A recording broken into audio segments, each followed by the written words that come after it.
Hi, and welcome to Real Review. I'm your host, Bob Bockelman, and I think this is episode number 6, I believe, of our small screen film festival half-hour show that we do every week. Remember, we're on Channel 78 on Wednesday mornings, I believe at 9:30, and also repeated Wednesday evenings. So tell all your friends about us. For the format of the show, if you're a new video buff, is that we focus on independent filmmakers.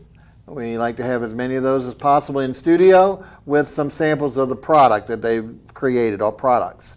We also invite actors and actresses to come and talk about some of their work. We've had some of those on. The whole thing leading up to the Small Screen Film Festival, which is going to be next year. We haven't had a date set yet. But remember, you can judge any of these if you like by, and we'll show you at the end of the show, how you can judge each week the show that you're seeing on TV. Now, what we're going to do today is we have in studio a young filmmaker. His name is Matt Lafont. He's a De La Salle senior student. And Matt, welcome to the show. Well, thank you. Okay. Why don't you tell us about yourself? You're a native of New Orleans? Mm-hmm. Yes, sir. Great. Excellent. Excellent. And tell us a little, you're De La Salle. Yeah, I go to De La Salle High School in New Orleans, on St. Charles. And I also, I'm in the De La Salle's band, too. Wow. And I do a lot of music, too, so I'm also a music fan. Excellent. Excellent. Well, tell us, how did you get interested in filmmaking? Well, I first started with my my mom's camera, and I used her camera a lot. With her permission, I hope? Sometimes. Okay. And I was about 11 years old, and I started just filming and editing with 2 VCRs. And before you know it, my freshman year, I started getting into, looking into going to NOCA Riverfront, which is another art school for the film. And I tried to see if I can to improve my editing skills and improve my filming skills too. So what's your long-term ambition and goal with this? Eventually I want to touch every field, like editing.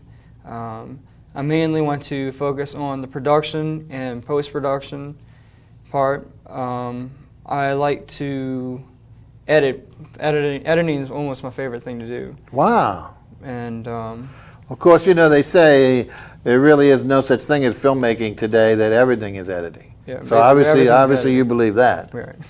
Well, I'm still naive enough to believe that, the filmmaker is the most important element even. I know that is the say now, they shoot, you got to cut it down to my mouth, but I still think it's got to be the vision of the filmmaker. So. And hopefully I will start directing soon.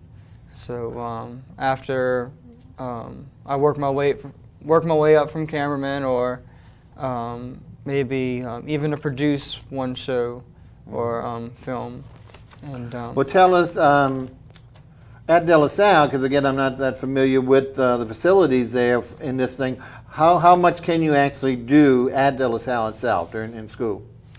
Well, at De La Salle, we used to have this program, and we used to, past tense. I don't like hearing that. WDLS, and it was sort of like a news program that we did every other 2 weeks. And so you did your own little in-house news station. I see. Mm-hmm. And this year, we're going to try to make it live this time, so we don't have to edit and record and stuff. We'll just do it in the morning or one in the evening. So we're working on that this year. Great. Well, a lot of schools have some version of that, and I think it's great. But there's nothing else besides that? The students aren't doing any kind of individual projects at all? There's none of that? Okay. None of that. All right. Well, I guess it's either funding or something. Maybe they just don't have the equipment.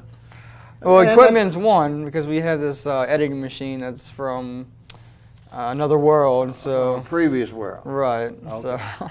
Well, of course, budgets at all schools are always hard-pressed, and even though these are things, and especially in what we like to consider the future of Hollywood South, you would think that more and more schools would be looking to try and expand such programs and offer their students opportunities that will hopefully result in them either hopefully staying here as opposed to going out to California or somewhere else, because if we start that change, on enough that they can move after school directly to the production facilities and their own stuff. I think it's going to be a great service to a burgeoning economy. Okay, let's talk a little bit about not so much the specifics, but how do you get your time? Because we're going to be showing, I think, 5 of your 4 shorts today, and one I think is a music video. Is that right? It's sort of like an experimental film. It's not really. I don't want to call it a music video. Okay. It's, Don't call it that then. Yeah, it's sort What of do we like wanna it's call sort it? of like just call it an experimental film. That's Okay. all. And What? And I'm gonna have to tax you because again, out there, people, all they know, most people just know about a full-length feature film. Mm-hmm. And as we talk about at all screen festivals, there's really categories, and experimental is one that doesn't get a lot of attention. So many times it's I have a combination of experiment and also animation, which is just really blowing the roof off with regard to especially the young producers that are really moving into it. But what's your definition of an experimental film? Right now I'm still in the early stage of editing, so I call it experimental because I try to see different techniques and different transitions I can put in between each shot. So that's why I still call it experiment. I think it's the hardest category to define, and some people just say, well, it's just mixed up, But anyway, what about some of the others that you're going to show today? What type of, obviously we have to throw them in the category of narrative shorts because of the length, unless it would be a very short documentary. But what other types of topics and subject matter influences you?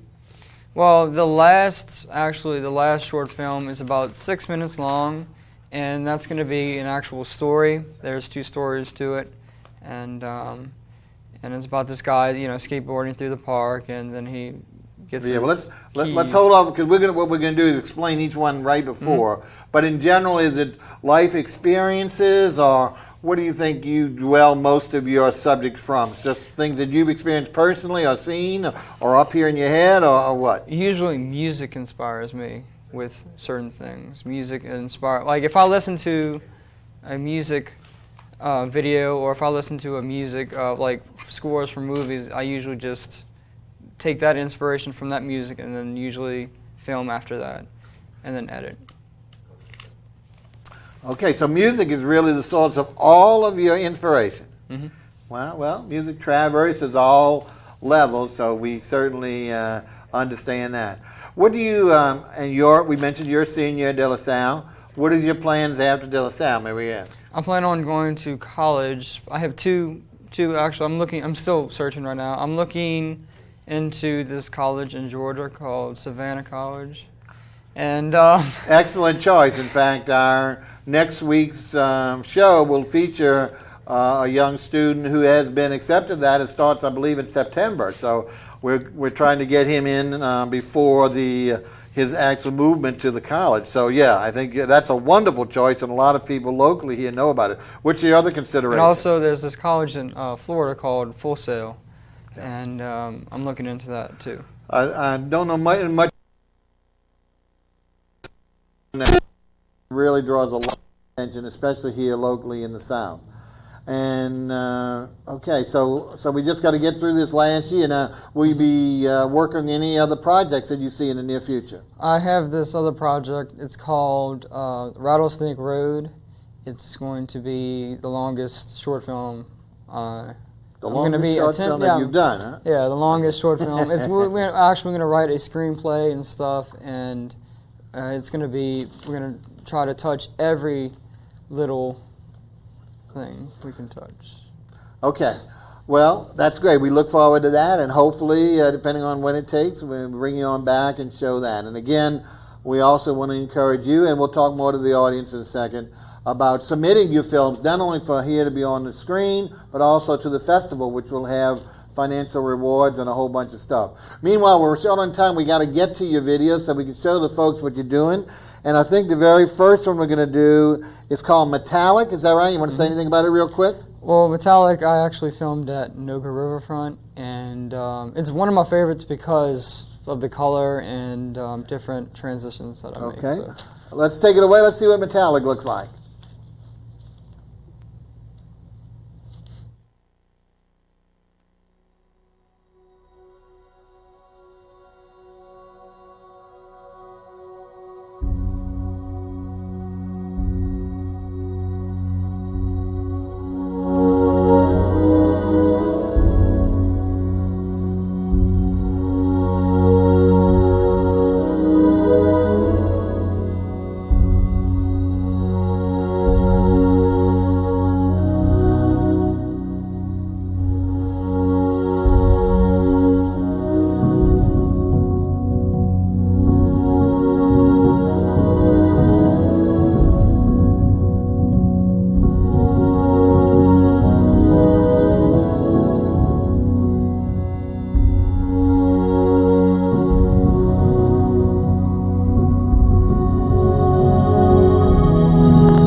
Very, very nice. We can certainly see where you get the music. And you chose that music, or is that original music, or is it something it's actually from the score from Finding Nemo. I didn't see that one. I should have. I know everybody loves it. But beautifully done, and almost a fish sculpture in there, whatever. So very pretty. It's fish with cardboard fish. I just put aluminum foil on it. Right, but and to then, get them, and then have a blue light, shining on it, and it looked like it was underwater. But you even came, I said, but you still came with almost the Nemo concept with the music. Right. Excellent.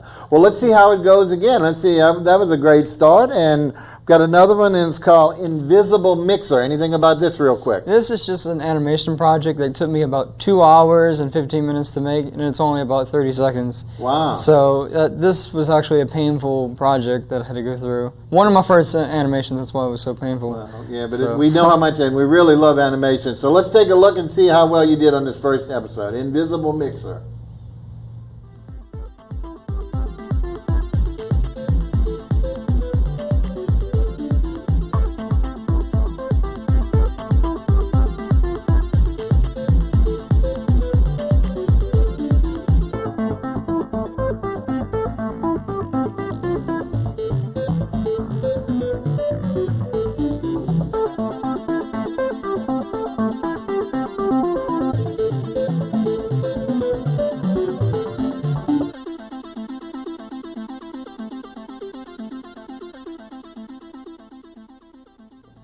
All right, again, nice tune, nice beat, and of course I didn't know what mixer was going to be about, but we were actually talking about a sound mixer there, huh?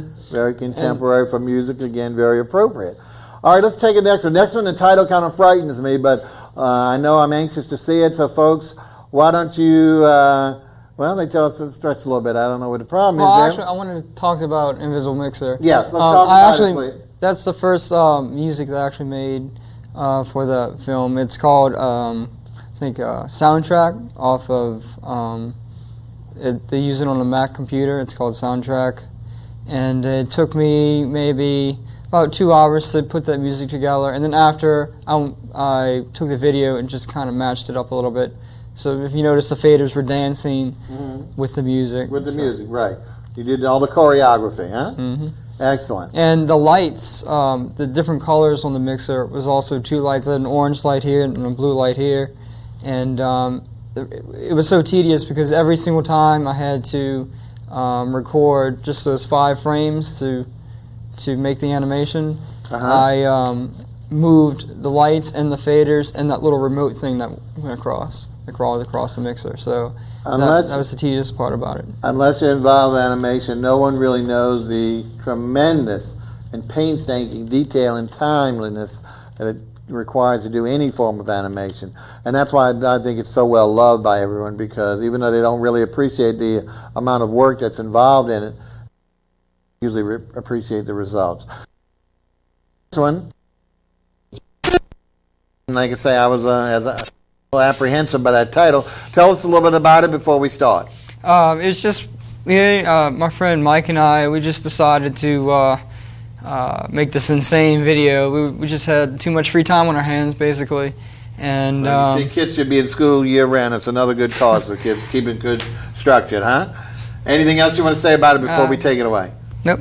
All right, Mr. Director, let's see what insane looks like.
Very well done. I really enjoyed it. Of course, the music, what is that, from the Omen or something? What was that music? I'm not really sure where I think it's from the Omen, or one of the very popular horror or sci-fi flick. Not sci-fi, but I don't know what genre you call that one. But I think it's from an opera, actually. But a lot of people use it. A lot of people use it. Of course, originally, I'm saying, but relating.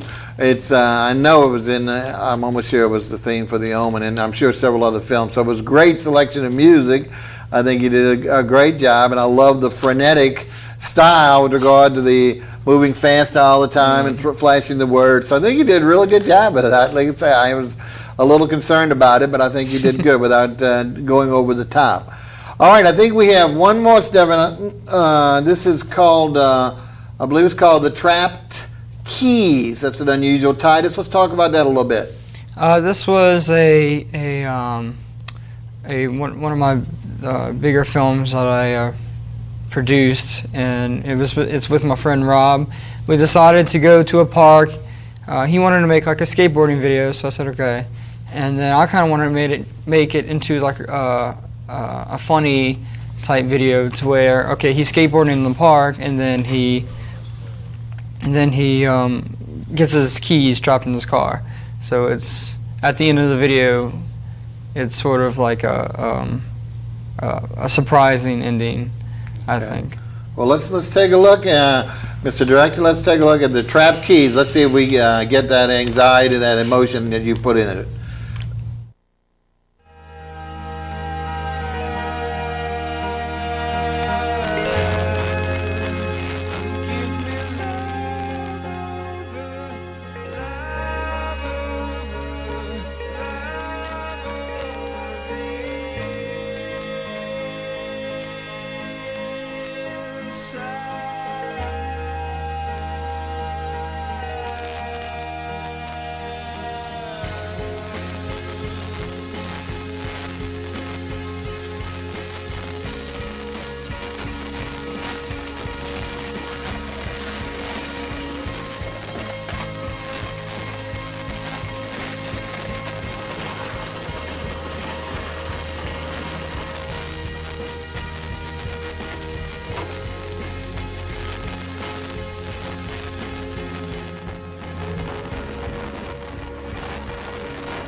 Oh my God.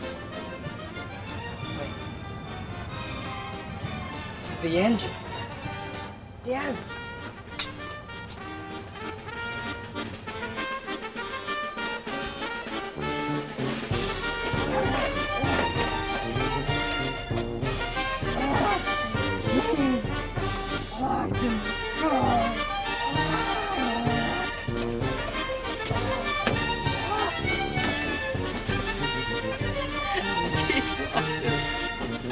God.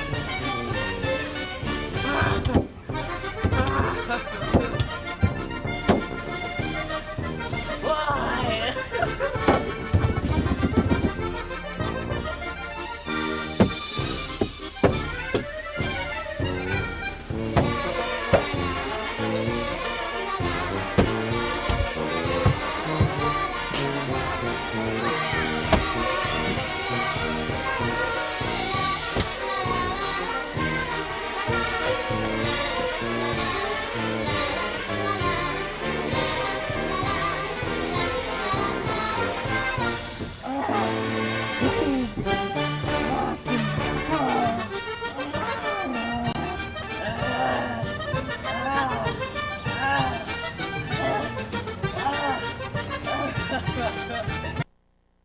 Thank our young filmmaker, Matt Lafont of De La Salle School, for bringing in the great little compilation of his work today. And we're hoping that we'll see him in the future. He told us about his new project. And Matt, thanks again for sharing with us your vision. And don't forget, we'd love you to submit, if not these, and certainly maybe your new film that you're coming out with to our film festival. And for you out there, again, you can do one of two things. One, if you're a filmmaker and you'd like to be on the show and you have a body of work or even one film, get in touch with us. We'll be glad to put you on just like we got here with Matt. Secondarily, if you want to submit your film to any of these that have been on TV, or whether you don't want to come on and all, you can submit your film to the film festival, and we'll be judging on all the 5 categories we've talked on previous shows. So hopefully at the end of the show they're going to show you the address of where to send your information to get more information about details on submitting a film or being on the show. We'll give those addresses to you. Meanwhile, don't forget, next week we're going to go ahead and have another young student. As we mentioned, his name is Mitchell White. He's been selected. He's going to Savannah School of Arts and Design, where Matt's hoping to go after he graduates. And he's going to show some of the work that he's done together alone and also with another co-student of his. So until next week, we want you to please, like I said, pay attention to the address that the director shows on the screen.